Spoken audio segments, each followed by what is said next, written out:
Hello friends, तो आज हम इस वीडियो के अंदर बात करेंगे क्लास 12 की जो हमारा जो चैप्टर है Mahatma Gandhi and the nationalist movement history का। ठीक है, तो उस चैप्टर के अंदर क्या क्या टाइम लाइन है, किस किस टाइम पर क्या हुआ, उसको हम देखेंगे। तो सबसे पहले स्टार्ट करते हैं 1905 से 1905 से लेकर 1907 तक आपकी स्वदेशी मूवमेंट चला था। ठीक है, उसके बाद 1906 के अंदर आपका जो है 1906 के अंदर गवर्नमेंट ऑफ इंडिया एक्ट आया। फिर 1915 के अंदर Gandhi ji return in India, ठीक है, फ्रॉम साउथ अफ्रीका। ठीक है, तो लंदन में जब वो अपनी पढ़ाई पूरी करके आता है तो ठीक है, उसके बाद सत्याग्रह वहाँ पर भी लॉन्च करते हैं साउथ अफ्रीका के अंदर। उसके बाद इंडिया के अंदर आता है, ठीक है, 1915 के अंदर। फिर 1916 के अंदर 1916 के अंदर BHU बनारस हिंदू यूनिवर्सिटी के अंदर उन्होंने स्पीच दिया था। वहाँ पर उन्होंने गरीबों के बारे में, ठीक है, जो पुअर्स है हमारे जो इंडिया के लोग हैं उनको जो है उनके बारे में उन्होंने कहा था। फिर 1917 के अंदर चंपारण मूवमेंट, जो कि आपकी इंडिगो फार्मिंग करवा रहे थे ब्रिटिशर्स द्वारा, लैंडलॉर्ड्स द्वारा, उसके अगेंस्ट में जो है इंडिगो फार्मिंग के अगेंस्ट के अंदर, ठीक है, तो उन्होंने जो है सत्याग्रह लॉन्च किया था 1917 के अंदर। फिर 1918 के अंदर Kheda plus Ahmedabad movement, Kheda movements और अहमदाबाद मूवमेंट क्या था। ठीक है, तो बेसिकली जो खेड़ा मूवमेंट था आपका वो था कि asking the state for remission of taxes. ठीक है, तो अब जो है जो खेड़ा मूवमेंट होता है वो, तो जो खेड़ा मूवमेंट आता है उसमें जो है रिमिशन ऑफ टैक्सेस, ठीक है, अगर उनकी जो failure for crop failure for their harvest, तो उसके लिए जो है खेड़ा मूवमेंट किया गया था। फिर अहमदाबाद मूवमेंट, जो आपके अहमदाबाद मूवमेंट किया गया था demanding better working condition for textile mill workers के लिए। उसके बाद हम देखते हैं तो 1919 के अंदर आपका रॉलेट एक्ट आता है और जलियांवाला बाग भी उसी समय हुआ था। ठीक है, तब जनरल डायर ने जो अमृतसर के अंदर गोलियां चलाने का जो दे दिया था।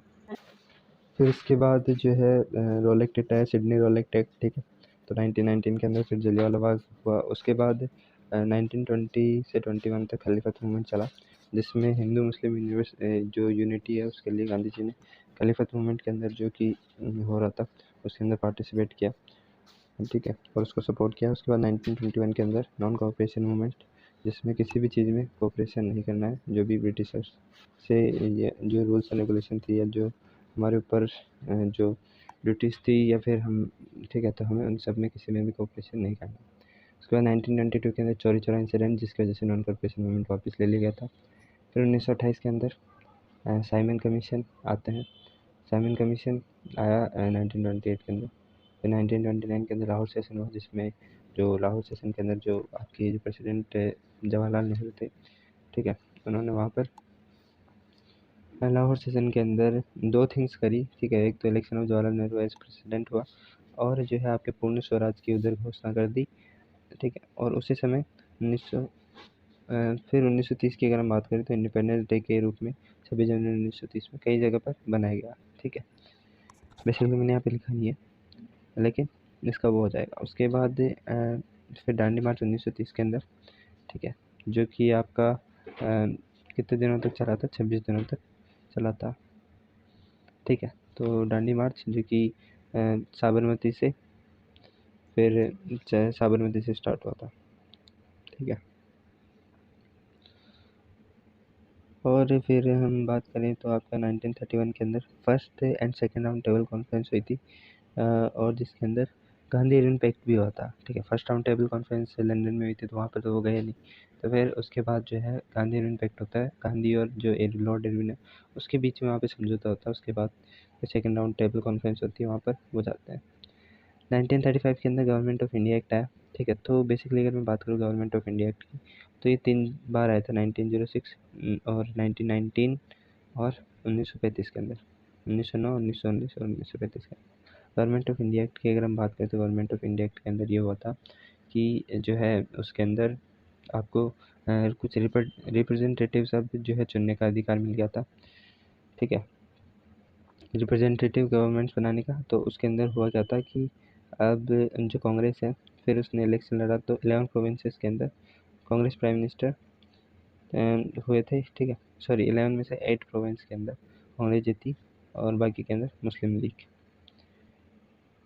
ठीक है, तो आगे बढ़ते हैं। तो उसके बाद 1940 के अंदर अगर हम बात करें तो मुस्लिम लीग पास रिजोल्यूशन और demanding for Muslim majority area के लिए जो डिमांड किया था मुस्लिम लीग ने 1940 के अंदर ही शुरू हो गई थी। ठीक है, फिर 1947 आते आते आपको पता ही है पार्टीशन को हमें देखना पड़ा। 1942 के अंदर अगर बात करें तो क्विट इंडिया मूवमेंट स्टार्ट हुआ था। ठीक है, जो कि एक मास लेवल पर बहुत बड़ा एक मूवमेंट था, जिसके अंदर आपके मुख्य जो लीडर्स है जैसे जयप्रकाश नारायण जैसे लीडर्स ने पार्टिसिपेट किया था बढ़ चढ़ कर, और बाकी कई अन्य लीडर्स ने इसका समर्थन किया था। 1942 के अंदर Stafford Cripps came to India. ठीक है, स्टेफर्ड क्रिप्स भी जो है आए थे इंडिया के अंदर। फिर मैं बात करूँ 1943 के अंदर तो वेवल प्लान आया। ठीक है, तो 1943 के अंदर तो जो वेवल प्लान है उसके अंदर क्या होता है कि जो अपने इंडिया के नए जो वायसरॉय बनते हैं लॉर्ड वेवल, उसकी अध्यक्षता के अंदर कांग्रेस और लीग के अंदर जो है सीरीज ऑफ टॉक्स किए गए। ठीक है, मतलब बैठी गई मीटिंग्स करे गए। तो फिर 1945 के अंदर अगर बात करें तो कैबिनेट मिशन प्लान आया। कैबिनेट मिशन प्लान का जो है वो समर 1946 के अंदर भेजा गया था, लेकिन फेल हो गया था। कांग्रेस और लीग के बीच में समझौता करवाना था। जो कांग्रेस और मुस्लिम लीग है उन दोनों के बीच में समझौता करवाना था कि फेडरल सिस्टम के ऊपर। ठीक है, कि वो दोनों मान जाए और जो है एक इंडिया जो है वो डिवाइडेड इंडिया ना हो, एक ही में फेडरल स्ट्रक्चर बना कर रहे, लेकिन वो भी फेल हो गया था। फिर 1946 के अंदर डायरेक्ट एक्शन डे होता है। ठीक है, तो जिन्ना ने जो है डायरेक्ट एक्शन डे की जो घोषणा कर दी थी 1946 के अंदर। 1947 के अंदर माउंट बेटन प्लान आता है।